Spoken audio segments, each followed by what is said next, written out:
Hello and welcome. Thank you for attending this month's demonstration of Genealogy Genie AI. For those of you who may be new to the platform, this is, as we like to say, the world's first AI integrated genealogical research platform. We were built as an AI first platform. This month's demonstration is going to show some of the new features that are coming up in the next release. So if you've attended before, you may see some new things that are not in the current version that's available publicly. We look to publish this release in the next 1 to 2 weeks. So we're hoping closer to 1 week, but I'll point out the things that are new compared to what's available right now if you subscribe, if you're a current subscriber or you're thinking about subscribing. And I'll talk a little bit towards the end about some of the things we're looking to add in the coming months.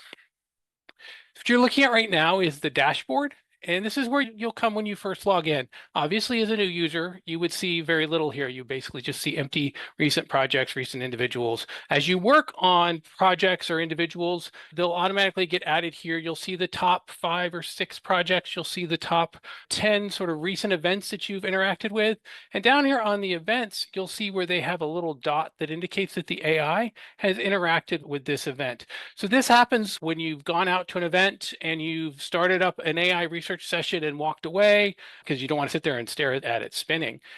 Go off, do some other research, get a cup of coffee, whatever you need to do, and come back and it'll have that little dot next to it. It also happens when the system picks up background information that you've been working on and automatically runs analysis. We'll do that about once a week. We'll look at something that you've recently been working on. We'll look for high priority events that need additional research, and we'll run the analysis on there. You'll get an email about once a week indicating that we've done analysis or that you started analysis and we completed it. And that's what these little dots are, and also what that email would include as well. Up at the top, you can start up a new project. Projects are just places that you can group people together. They have some functionality such as family trees and a to-do list and stuff like that. But it's just a way to logically group the people you might be working on with a specific goal in mind or a specific event or maybe a specific brick wall. You can just come in here and add an individual. We don't care too much what you call the identifier. Obviously, if you're going to be doing searches online and using some of our smart web research, it needs to be the person's name or as much of the name as you might know. If you're not going to be using that feature, then the identifier doesn't actually get sent to the AI. The only time we share that with the AI is when you're doing the smart web research. And I'll show you that here in just a minute.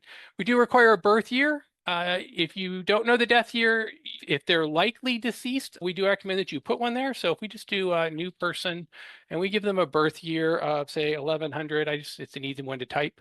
We can say that it's an estimated year if we don't know what it is. And then if you just want to estimate the death year, you can do that here. If they're not likely to still be alive and you don't give them a death year, the AI will flag that and the AI will remind you later that you need to go back and add that in. All right, so I'm going to click that. You can also do GEDCOM imports. So if you have your information in another system, and that's what you see here with this Pennington family, this is a GEDCOM import.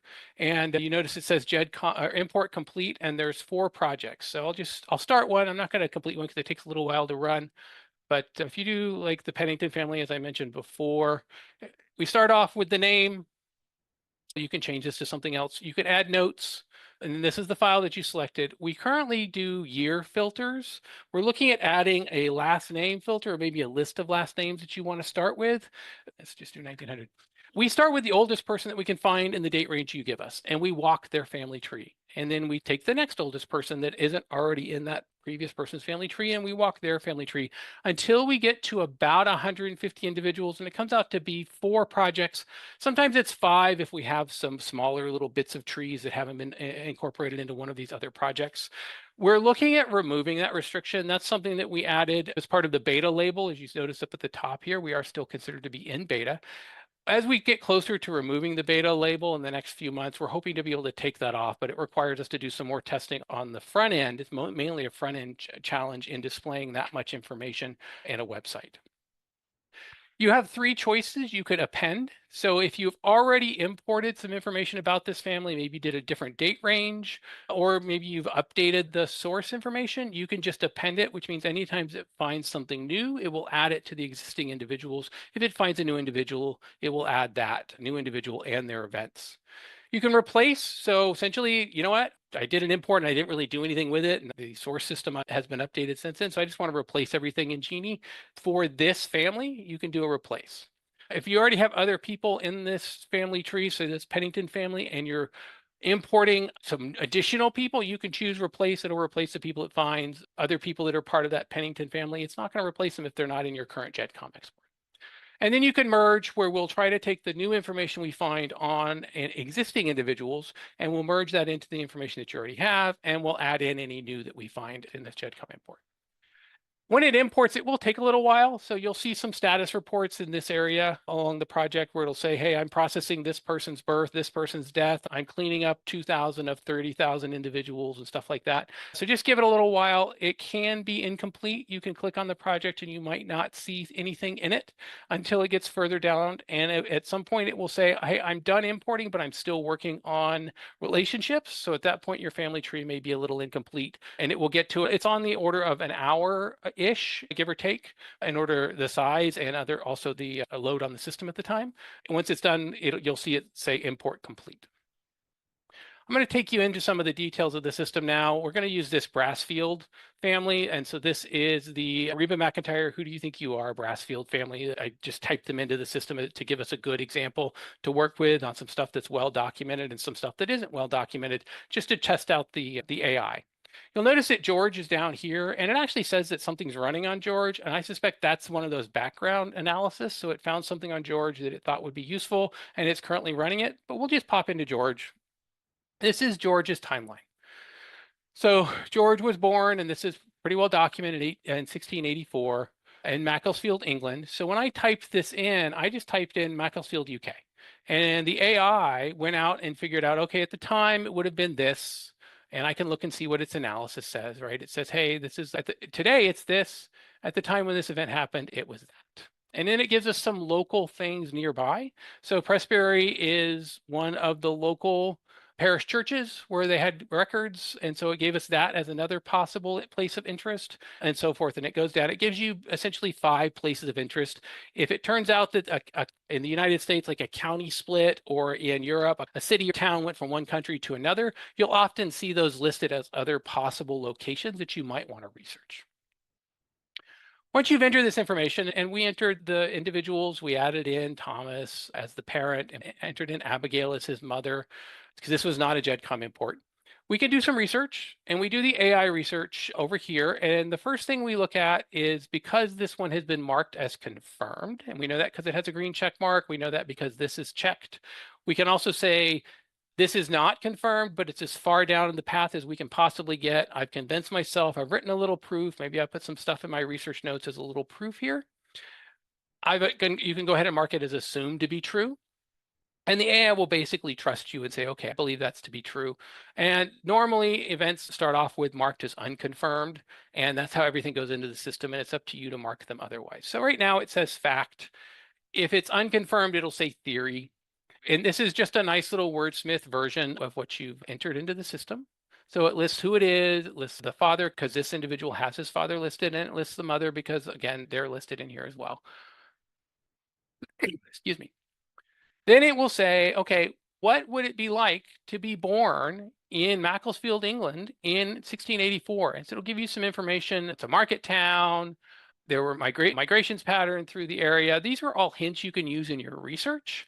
Good trade networks. So this gives us an idea. So George Brassfield eventually is indentured. It gives us an idea of how he might have been found out about the indenture opportunities, or how his parents might have found out about it, because he was indentured when he was between 9 and 11 years old. And we have a source. So we have source citations in the system. I like to say that source citations for AI are 2 truths and a lie. This is just a book source citation. It's likely to be true. When we get to the web citations, they very much are 2 truths and a lie. It's a situation where you might get the blog title correct, but the author might be wrong. The URL might not be correct. So there's a nugget of truth in there, and that's nothing I've done. It's the state of source citations in AI right now. All right. And then the final one, we like to ask it, what are the resources, or what are the records? If there's been catastrophic record loss, it'll tell you that here. In this case, it's talking about, hey, Church of England required parish registrations. Cromwell comes into play a little bit just before this event occurs, so there might be a little bit of record loss. And in case you're looking for them, the Cheshire Record Office should have these records. And again, this is a source citation. It's probably pretty close to correct given what it's telling us here. like I said, if there's catastrophic record loss, it'll say things like this is a burned county during the American Civil War. There were lots of floods in this area. The records were lost during this war, or they were never created. And that'll give you an idea about whether you really want to go down this route, if this is the right event to be looking at, or if you maybe want to move around left or right a little bit on the person's timeline and maybe go to another event.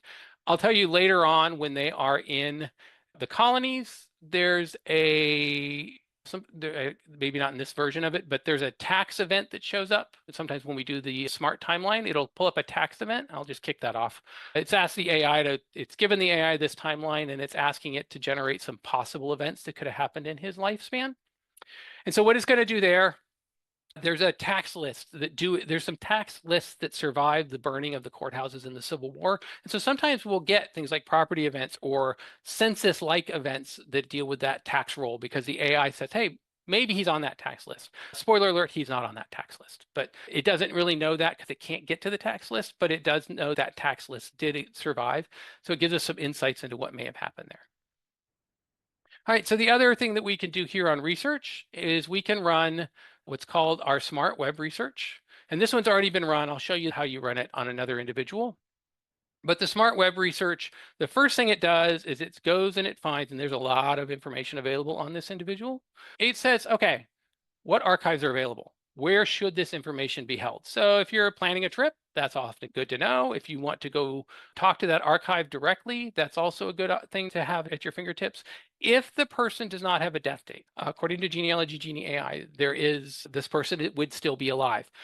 We will stop there and we will tell you all about how to find somebody's birth certificate by going to the state records offices, find their service records from the National Archives, stuff like that. We will not run a web search for a living individual. We'll leave it up to you to do that. But George is long deceased, having died in 1750. So we went ahead and ran that. And what we do is we ask the AI to develop a plan. Like I said, there's a lot of information on this person. That plan comes out to be somewhere between 10 to 20 steps.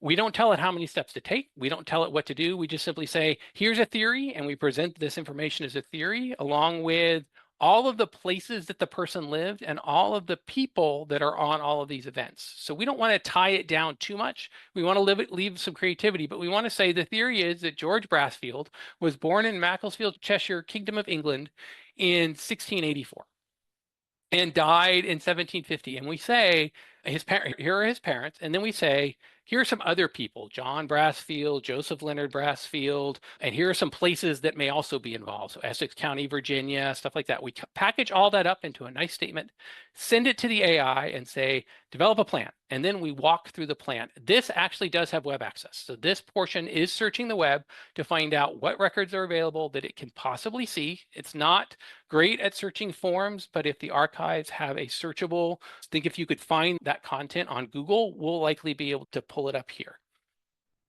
Once we're done, we obviously list out what we consider to be high quality. So what we consider to be recommended, which in our back end is a rating of a 4 or a 5. So consider that a star rating. So 4 to 5 stars, we'll put them under recommended. There's a bunch more under suggested. You can use these. They may be additional things that you find useful. If the AI got off base and it didn't really end up identifying the right people, these may still be good for you to use. If you decide that they're useful, you can click the add button and it will add them to recommended. Similarly, if you're on recommended and you're like, oh, this isn't very useful for me, you can click remove and it will move it to suggested. If you want to ignore this going forward, this is totally the wrong person, you can click delete. We will track that in the background. And next time you run your analysis, the AI will be told that this is not applicable to this scenario. All right, so the last step, and this is the sort of the fun one, the last step in that process is a summary. So we take all the information down here, and I know I'm scrolling back past it fast, and we run an analysis of it. So let's look at the details. All right, so we were asked, the topic it was looking for is George Brassfield, and immigrant is something that I put in there just so that I could distinguish him from his children who are also named George. Thomas Brassfield, Abigail Biron, Macclesfield, Cheshire. So these are all the information that's looking for. So the research is set to prove or disprove the theory that he was born in Macclesfield to these parents. The kind of information we want, the AI currently comes up with the format, as you can probably tell. That's one of the things that we'll be working on in the next version after we get this one out is to add some agents to the system that will add some additional memory, the ability for the AI to remember things, the ability for the AI to tailor the steps in the research based on what it found previously. And we're looking at adding some additional formatting agents. So the AI could say, hey, I found this piece from a timeline. And when it asks us for the timeline back, we'll control the format a little bit more. But for now, it's the AI. We tell the AI we want to know what was proven. So George Brassfield has a baptism record on 17 June 1688 at St. Michael's Church. If you've seen the Who Do You Think You Are episode, that will sound familiar to you. Listed his father as Thomas and listed as his mother. And then Abigail's burial, it looks for Abigail, just trying to confirm what's going on around George. 1696 is the date that's given to her burial. George's immigration to Virginia. Now, we asked it about his birth, but we gave it a bunch of other details. Hey, so here's some towns and some people that might be involved. So it's just trying to develop an entire theory around George. It is proving his birth, but to prove that it has the right George, it's going a little bit further. So as you can see, once you've done the analysis on one event, you may be able to go through multiple events in his timeline and confirm them, right? And mark them or fill them out if you don't yet have them. So it talks about his indenture, and then, okay, here's the things that were either negative, unconfirmed, or contradictory. So it's not able to find a marriage record. It's hit or miss on whether that marriage record exists, but there's a suggestion that so Family Search suggested that there's one in Presbury, Cheshire, England. And that is, as you can see here at 13, our footnote number is 13. So if I scroll down here to 13, you'll see that this is a Family Search URL. And remember, this is a little bit of two truths and a lie. So if you grab this and look for it, it may not work. But if you go and you look on Family Search for this, you'll likely find it. Or if you grab this and put it into Google, maybe not the accessed part, put it into Google, it'll likely take you to the Family Search page that has that information. So there's here, for some of the math it did, it came up with an age of 5. So it's thinking that his age may be wrong. So again, that's something we could dig into and figure out, do I have it wrong? Is the record wrong? I suspect I've probably used this for testing and I maybe bumped his age up a little bit. And so that's probably the situation. Or we all make mistakes. We always switch. Maybe it's 1639 instead of 1693. So we all make mistakes. And so the AI can help catch those mistakes. There's almost no information on his wife, and there's contradictory and difficult to find information on his children. We will almost never be able to figure out. There's a couple of sources that say they think they know who his wife is, but I've just labeled her Mrs. G. Brassfield as a placeholder. And again, we have source citations so you can see where we're finding this information. We give a summary timeline. So it gives you some information here, tells you the things that it wasn't able to confirm. Again, all these sources are listed. And the source citations on this summary include any source that it consulted. So you may not even see the citation number in the text, but if you think there's something there that you want to go look at, you're given that information. You get friends, associates, neighbors. And so you can go through here and you can see that there's a Bernard Gaines, which is his indenture master. You see some other folks who claimed head rights along with Bernard Gaines. And then you see the captain of the boat that he was supposed to be on. You see somebody that he bought land from, so forth and so on. Other people that were on the loyalty, so forth and so on. So some of these are a little more vague. Hey, you might want to look at owners of land near these areas. That's useful when you go out and do research, but in this case, it wasn't able to determine specific owners. And so it gives us a nice conclusion, right? It says, hey, we were able to confirm these things, and some of these things are still a little bit up in the air. And like I said, here are all of the sources that it consulted, whether it really found them useful or not. So in case you really want to dive into them, or you've had really good luck looking at a specific one, then you can dig into that as a researcher yourself. And then most of those will be listed here as well. So we give you 2 links. One link is the link we were given back by the AI. And again, those are sort of true truths and a lie, right? So I can click on that and it didn't go anywhere, right? So because of that, I also do a search. So here we are, we can get to Cheshire Records and Local Archives. So that's just a Google search. It just pops up. The second one, it says search. It's just a Google search. It's going to search the terms that are in the analysis. If you want to see the details of why it thought it was important, you click on the little information button and it will take you through why it thought this specific information or what it was hoping to get. And that's also good when it says, hey, I wasn't able to find this piece of information. They say they have it, but they don't have a way the AI can search it, in which case you could just go to that source, look it up, go to their website, and you can maybe search it yourself. Unfortunately, right now, there's not a lot. There's a lot of places that stuff is either locked behind paywalls or locked behind logins. All right, if you'll remember earlier, we clicked the Generate Smart Timelines. And so we now have a smart timeline. I'm going to go ahead and turn that on. And you'll notice some things popped up, and they have this nice little thinking man right here. And it says, hey, suggested departure. So I think he probably left, according to the AI, and we'll just click on the I here so we can see it.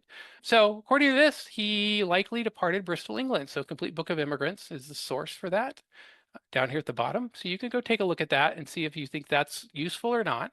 If you think it's useful, you just click the little plus and it adds it. So it's now on his timeline. That's I click the plus. So I can now edit it and add additional people and things like that. If I decide that, nope, that was wrong, I don't really want that, I can just click the X and just confirm that, yes, I do indeed want to get rid of it. And then I can click OK, and it will get rid of it. You'll notice some colors here. You'll notice some of these are black, and that means that according to the AI, you can research them, but they're not critical parts of George's life. And it doesn't think that you may get much in the way of truly valuable information out of it. You may think so, and that's perfectly fine. You as a researcher, and that's why you're the human in the loop, right? Might just say, yes, I know that these records are good, and I'm going to go find them. But the other place where you see things, let me turn off the suggested events here real quick, is you see these yellow. So we use red, yellow, blue, and green. So yellow means that we think there's a cultural inconsistency. So I'll double click that and we'll pull this up and it says, okay, the marriage has an unknown spouse. So I haven't set the spouse here, but there's a Mrs. G on Brassfield listed on subsequent births. So the birth of his child here and the birth of his other child here. And so it's, hey, you likely, given it's 1702 to 1703, the birth of the first child, probably want to go fill that in. If it were red, so the red ones are biologically, physically impossible. So 5-year-olds don't have children, things like that. They just departed from a place that they haven't yet arrived at. That may be like, you may not know when they arrived there, but you knew when they departed. So it'll highlight that. And that just will serve as a reminder that you probably need to go back and figure out when they arrived. The yellow is cultural, typically cultural improbability. So in some instances, you might have a scenario, and this is one for my family, where an 18 and a 19-year-old got married, but it was a shipping and fishing area. It was coastal Maine during colonial days. 19-year-olds were on ships. They typically didn't get married. So 19-year-old males, say 15, 16, we'll just use that as a generic age, got on a ship and they went to sea. And when they came back, sometime in their 20s, they were likely an officer. And that's when they would get married. And I thought the AI was hallucinating when it told me that. And I had to research it. And I had to figure out that, hey, according to the patterns of the time period, they would get married when they came back as an officer. And they would marry somebody who was either 19, so 25 to 35, marrying a 19-year-old, or 25 to 35, marrying a 35 to 45-year-old widow who still needed somebody to help run the family business. So it'll tell you things like that as a yellow. The blue are things that are significant events in the person's life. So they're not incorrect. They're just things that would probably leave a pretty good paper trail. So a lot of times newer events, modern deaths of somebody that was born at a time when they were not issuing birth certificates, a modern death would likely have a good obituary, would likely have a good death certificate. So it might skip completely, according to the AI, it might skip completely the birth and go straight down to the death and label it as a blue and say, hey, you may find out a lot of information that will fill out this person's timeline. And then we'll get green, and green's just like, hey, this is something that could produce, typically has a paper trail, right? It's not a cultural problem. It's not a factual problem. It's not an impossibility. It's just, this likely has some cultural significance, or we think there's probably a paper trail there. What you'll sometimes see is on a death, you'll see it blue, indicating that it's a little bit stronger, especially a modern death, where it's like, hey, there's 2 or 3 different options here. And then on something like a probate, you'll see maybe it'll be green, where it's like, yep, if you can find the will, you probably have some good information there. But along a death, you might have 2 or 3 different things. You might have a will, you might have an obituary, you might have a death certificate, especially a modern death. So there's 3 or 4 things there. So oftentimes it'll come up blue, and then the probate itself may come up green because there's really only one avenue to, it thinks, according to AI. You have a family tree, right? So over here, we have the family tree. And so George here is labeled with a star because that's who we're on. It's got George's parents. It has George's sibling, along with a placeholder for his wife and his children, George's placeholder wife and George's children. There's some more children involved here, so this is not fully filled out.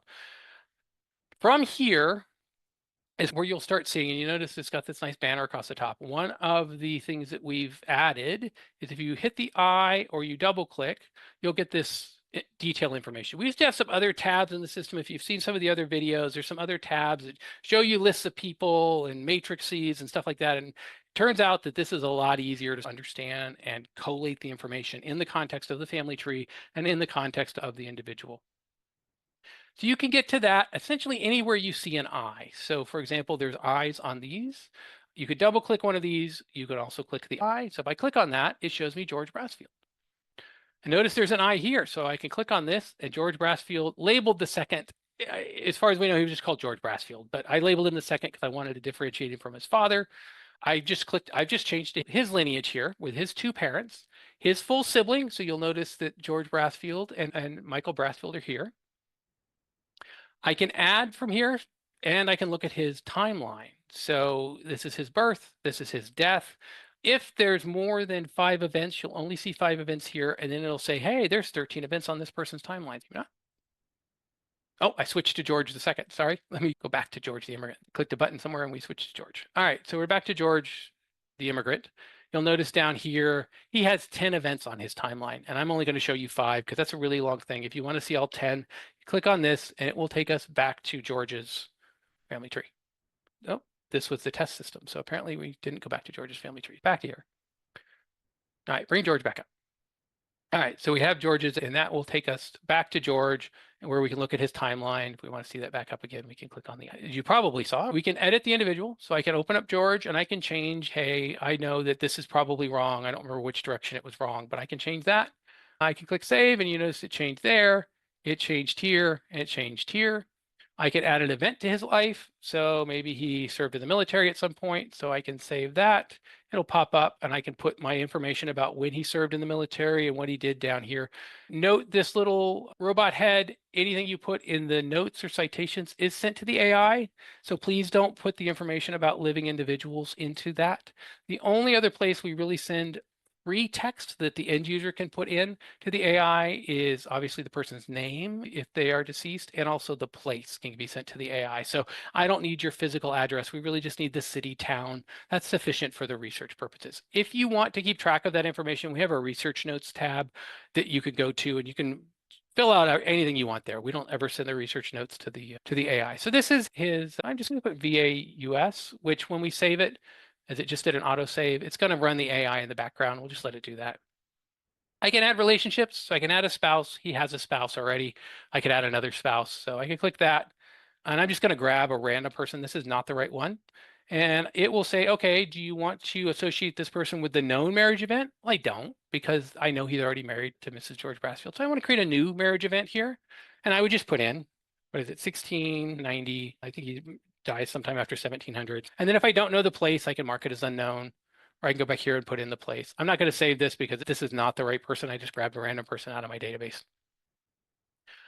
I can add more children, and similar to the other children, it will, and let me grab that same sort of randomish person, again, not even in the right time frame. It will pull up their birth event because everyone has a birth. And it says, okay, this person who I just randomly chose out of the database already has a father and already has a mother. If I was doing the research and decided they have the wrong father or the wrong mother, I can click set and it will change it. If they don't have a father or mother and this is their father or mother, I also click set and it will tell me it's assigned. So if we look at one of George's existing children, we edit that, you'll notice that the parent is George Brassfield because that's the person we're on. The child is George Brassfield II's birth that we're looking at. We wanted to add a child. And that George Brassfield, the immigrant, is the current father. Hey, that's right. We don't want to change anything. We also look here and see that Mrs. G. Brassfield is assigned as the mother. I'm like, oh, that's right too. So we don't want to change anything there. You can add parents, similar to if you add parents. Let me just edit this one real quick to show it to you. Then the child is locked because you've told me you want to add a parent to George Brassfield, and I could change his father at this point. So if I changed his father to, that's not going to really work. That's actually that's the child of another Brassfield, but it still tells me, hey, you've already got it set. Do you really want to change this? And if I do, I can click set and then click save. I'm not going to do that because that would end up doing strange things. He has a sibling. You can add more siblings. So you see up here on the add relationships. You can also add them down here, a little bit quicker way of doing it. You can add a sibling. If you already have the person's parents and you add them as a child to the parents, it will automatically figure out that's a sibling. But if you're reading a letter or, a will and it says to my brother, and you're like, wait, his parents never said they had any more children. I thought I had everybody accounted for. You could add a sibling here just as a placeholder to come back later and figure out, okay, was there another marriage? Am I missing a previous marriage or a subsequent marriage? You can add other relationships. So in some of the stuff for our family, just for testing purposes, I have a great aunt attached. In an instance where you're reading a letter or you find a will and it says, to my uncle Bill, I leave this. You're like, who is he? Which branch of the family did he come from? You could come out here and label aunt, uncle, niece, nephew. And in this case, it would be to my nephew, Bill, right? I leave this. And you're like, all right, I don't know who this person is. So let's go find a Bill. And there we have a Bill because I've already added, again, just random people out of my database, right? Or I could create a new person named Bill in here and they would be associated. If you fill out the lineage, eventually the lineage will overlap with that and it will likely remove it. But if you're just like, I don't know who this person is, they just identified him in a letter or a will or in a court case as their brother or their nephew, you could add them here and just track them as a one-off branch hooked off of George here could say nephew. And again, it's all for your research purposes. If you think things have gotten a little bit out of sync here, you can click the refresh button. It will schedule a refresh. Relationships are being recalculated. It actually did it very quickly because this is the test system and there's not a lot of people online. But since the relationship pieces take a little bit of time, they do get scheduled. So if you click that, you can continue to do research and let it fix it in the background. I think we covered these. So you can't delete a birth because everyone gets a birth. You can just edit its location and its details and who is there. So you see this looks very similar to a screen you saw earlier. It's just shrunk down a little bit to fit on a dialog box. You can delete these other items. So we go look at all of these. This is George. We're already on George. So if you need to go beyond those 5, you need to come over here to this tab and look at them here. And I think we added a military. So if I wanted to remove the military that we'd added in, I could just do that and remove his military. But now it's gone. All right, that's most of the system. I know I told it would be about 45 minutes. I do want to point out this flyout here is the newer part. There's some underlying pieces that we've done as well to make the system more responsive and not have to call back to the backend servers as often. So that's the piece you're seeing, but independent of everything else. The other piece to note here is you can mark things as favorites. So you see these little stars occasionally, and you saw this, we'll go to Michael Brassfield. You see he has a star. I can uncheck that star. When I come back over here, Michael's not here anymore, right? So he's still in the system. He's just no longer on my favorite. So if you're deep in thought and you're like, oh, let me remember to come back here, you can just mark them as favorite. You can do that from most screens where they appear. So notice we just went to Michael, and so he showed up, and so I can mark him back as one of my favorites, and he'll show up over here under favorites, see Michael Brassfield. Projects can be marked as favorite. I can mark them from here. I can mark them from my giant list of favorites. I can do a search. So Brassfield, narrow it down. You can probably see earlier I had about 2,000 people in my test account. And I recently trimmed that down a little bit by doing some cleanup, but you can understand how having 2,000 people, you probably want a search function. So individuals have that as well. So individuals, you see the eye here, that's flyout will come out on the end on those as well. Under projects, this is the Brassfield project. So you'll notice, I think if I go back here, you'll see 2 Brassfield projects. So I've got it broken up with the ones that go from the UK to the US, or UK to Virginia, and then I have the ones from Virginia elsewhere. And the goal there is to just break them up by time periods. On your project, if you put individuals in a project, individuals don't have to be part of a project. You can work on them directly. They can be members of multiple projects. So I think you'll see, if I look at the other one, some of these folks like Ruben and Joshua and Michael and George II, they appear in the VA to North Carolina, Virginia to North Carolina project as well. Research you do in one project will flow to the other project. So they're not isolated from each other. It's just a nice way for you to be able to visualize what's going on. Here you see your action items. This is the data that makes those borders around the events show up. So if you look at this, it's the same thing we saw earlier. about how they're getting about this one's is George the immigrant's marriage, right? So it's, hey, he wasn't released from indenture yet. That's actually true. That actually occurred. The best evidence is that he did get married before he was released for indenture, but it is a valid finding. It did not typically happen. It is a little bit unusual culturally. So for example, I can pull up his information here and I can peruse that and compare that to the dates. I can look at the details, got a couple places I can look at the details. I could just go straight to his timeline and straight to that event. And I can look at this here and it says, hey, age 17 under indenture contract. Reality is I think he actually got married around age 19 and he was released from indenture shortly after that. So again, I've done some work on the system, just testing it. And I probably moved his dates around a little bit. List of individuals, you can add more people to the project. You can add them to the system, just add brand new people, or you can add them as just people that are already in the system. So if I wanted to add more brass fields, I could add more brass fields here. And that just adds them to this list. So this is somebody's already in the system, and this is somebody not in the system, but when I add them, I want them to be part of this project. You can add them under individuals. You can add them under dashboard, just add individual. And then if you start using projects later, you can come in and use the projects and add them to the project.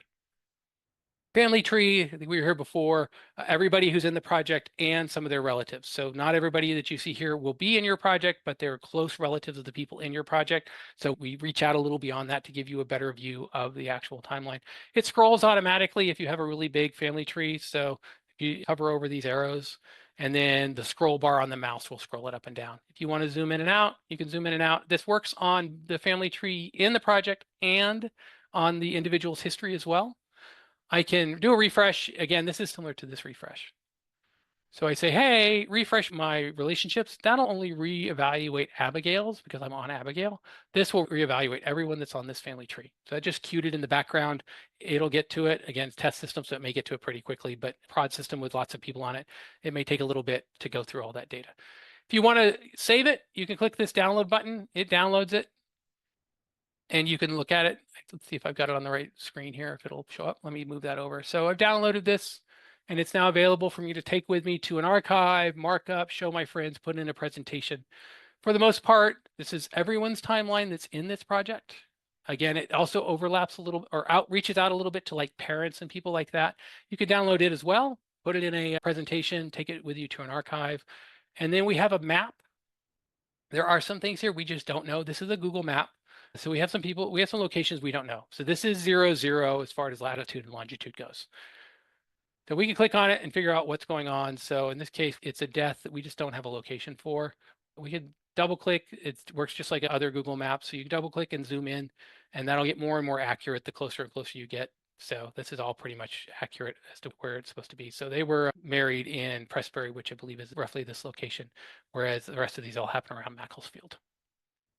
This is one where you can't download it. Google doesn't really like you to take snapshots of their map. So if you want a snapshot of their map, you'll just have to do like a snip or a snag to get this out if you want to use it. You can play the timeline, and this is a feature we're looking at adding to some other places as well, such as the family tree or the big group timeline. But right now it's only on the maps. I'll just forward through some of this, but you can see them move around. We'll just fast forward to the end of that, and then it'll start subtracting the years. If you want to focus in on one specific set of years to really focus in on what they've been doing, you can do that. Scroll in here, see where they're at.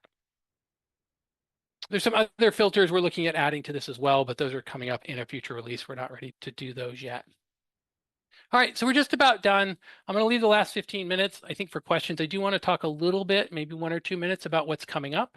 So right now, we don't have a lot of what's called agent interfaces or tool interfaces. We do interface with search engine for the smart web research, but there's a lot more power now in AI and the ability to interact with tools. So we have some prototypes not available yet in test or in production, but we're working with them in our dev environment, prototyping out some analytical memory so that the tool, the AI will be able to store its to-do list, and it'll be able to edit and update its to-do list. So when we ask it to generate that plan and it generates 10 to 20 steps, it's going to be able to edit that in real time as it hits a dead end, or if it hits a site that says, hey, you should really go look at this. The Macclesfield archives actually go look at Family Search or Ancestry. They have our data. If you want to use it for free, you can use their software in our facility. So you can still get to it as if you were coming in here, for free, but if you're not going to come to Macclesfield to come to our archive, you can pay to get access to it through those services. So that's a scenario where if the AI got there and checked there, it would say, oh, I really need to go there. So let me recraft my plan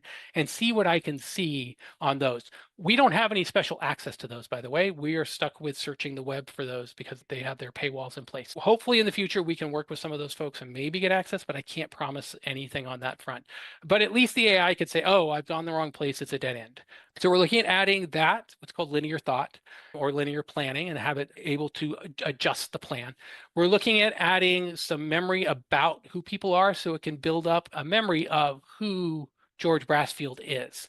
Some instances that memory may have information that we don't have yet or may be different than we have. So what ultimately we were looking at doing is giving it the ability to show you some information about, hey, we might have some more information about, say, Edward Brassfield that we found while doing our search that you seem to have incorrect. And again, I don't have a GUI to show you or a mockup to show you, but give you the ability to accept that information in and do the update directly. Because right now you're copying and pasting, and I know that's not a great user experience. We're also looking at adding some capability to some things like these screens where we do the events and stuff like that, where it could say, hey, I think I know something a little bit different than this. Maybe you should take a look at it and incorporate that into your project. And then we're looking at other interfaces for being able to do searching of archives and stuff like that. But again, those require some conversations and some agreements that we don't yet have in place. So I can't speak to those directly. But we are getting into agents. There's been some recent research that says if you're using a really smart AI that's really well up in the PhD level, in this case, we're looking at a sort of a combination of social sciences and a little bit of biology, that if you add the right tools to it, they could actually surpass the capabilities of most experts. No promises, but that's our ultimate goal. Okay, so that's the end of the presentation.